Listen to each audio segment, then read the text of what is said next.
Hello viewers, আমি সাদ। আমি আপনাদেরকে গত ভিডিওতে দেখেছিলাম কীভাবে 555 টাইমার এর মাধ্যমে একটি ব্লিকিং সার্কিট তৈরি করা যায়, অর্থাৎ একটি এলইডি বা একাধিক এলইডি কীভাবে পর্যায়ক্রমে জ্বালানো এবং নিভানো যায়। তো আজকে আমি সেই সার্কিটের সাথেই 4070 আইসি যোগ করে কীভাবে 10টি এলইডি পর্যায়ক্রমে জ্বালানো এবং নিভানো যায় সেটা আপনাদেরকে দেখাবো, এবং এর কানেকশন চেঞ্জ করে কীভাবে এটাকে আরও চমৎকার করে তোলা যায় সেটাও আপনাদের দেখিয়ে দিব।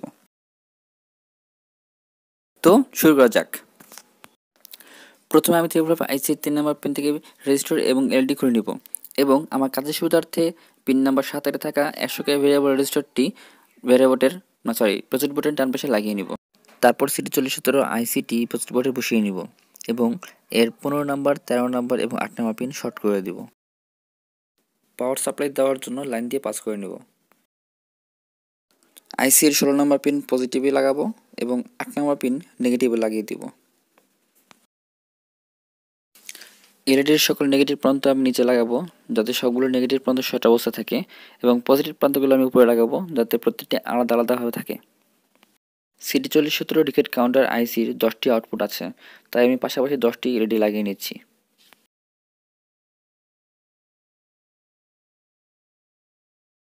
সিটি 4070 আইসির কত নম্বর পিন কত নম্বর আউটপুট তা জানার জন্য এই চিত্রের দিকে একবার খেয়াল করুন। এখানে আউটপুট 0 যেটি সেটা হচ্ছে 1 নম্বর আউটপুট, আউটপুট 1 সেটা হচ্ছে 2 নম্বর আউটপুট, এবং আউটপুট 2 সেটা হচ্ছে 3 নম্বর আউটপুট। সে অনুযায়ী দেখা যাচ্ছে যে আইসি 3 নম্বর পিন হচ্ছে 1 নম্বর আউটপুট, 2 নম্বর পিন হচ্ছে 2 নম্বর আউটপুট, এবং 4 নম্বর পিন হচ্ছে 3 নম্বর আউটপুট, এবং 7 নম্বর পিন হচ্ছে 4 নম্বর আউটপুট। আমি এই সিরিয়াল অনুযায়ী কানেকশনটি এখন দিব। প্রথমে আইসি 3 নম্বর থেকে এলইডি পজিটিভে লাইন টেনে দেব, প্রথম এলইডির পজিটিভে। তারপর 2 নম্বর পিন থেকে দ্বিতীয় এলইডির পজিটিভে, 4 নম্বর পিন থেকে তৃতীয় এলইডির পজিটিভে, তারপর 7 নম্বর থেকে 4 নম্বর এলইডির পজিটিভে,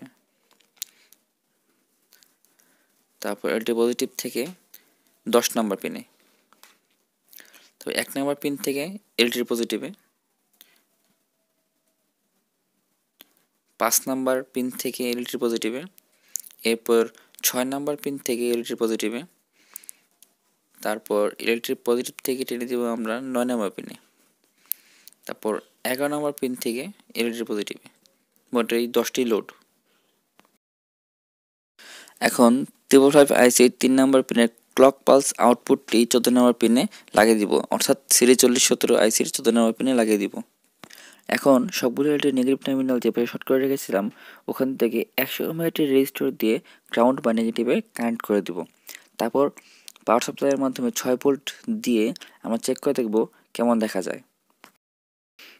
লাইট জ্বলে উঠেছে। এখন আমরা দেখব 100K ভেরিয়েবলটি ঘুরিয়ে যে কীভাবে এটাকে স্পিড আপ এবং ডাউন করা যায়।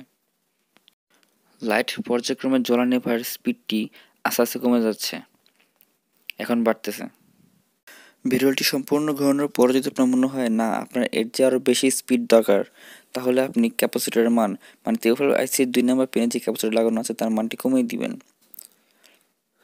আমার এখানে 4.7 মাইক্রোফ্যারাড ছিল, আমি এখানে 1 মাইক্রোফ্যারাড ইউজ করব, যার কারণে স্পিডটি আরও বেড়ে যাবে।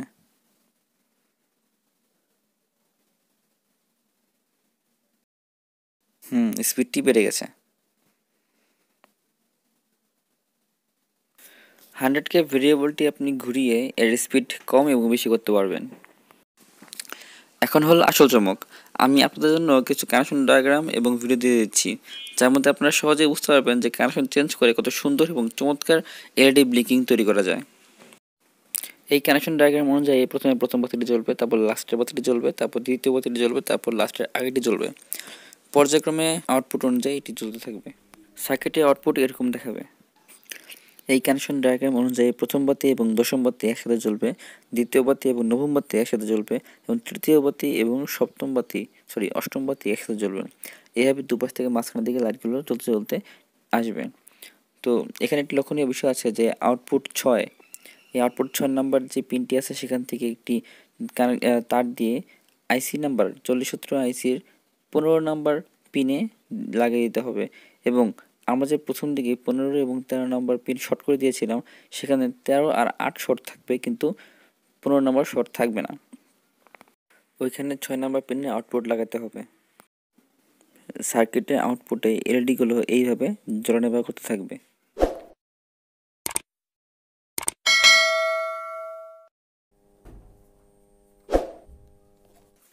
এই কানেকশন ডায়াগ্রাম অনুযায়ী 1 নাম্বার, 4 নাম্বার এবং 7 নাম্বার বাতি একসাথে জ্বলবে এবং 2 নাম্বার, 5 নাম্বার আর 8 নাম্বার বাতি একসাথে জ্বলবে। এইভাবে একটি ইলিউশন তৈরি করবে যা দেখতে খুব সুন্দর লাগে। সার্কিটের আউটপুটে বাতিগুলো এইভাবে জ্বলতে থাকবে। সার্কিটটি বানাতে কোনো সমস্যা হলে আমাকে কমেন্টে জানাবেন, আমি চেষ্টা করব সমাধান করতে। ভিডিওটি ভালো লাগলে লাইক, কমেন্ট এবং শেয়ার করবেন এবং চ্যানেলটি অবশ্যই সাবস্ক্রাইব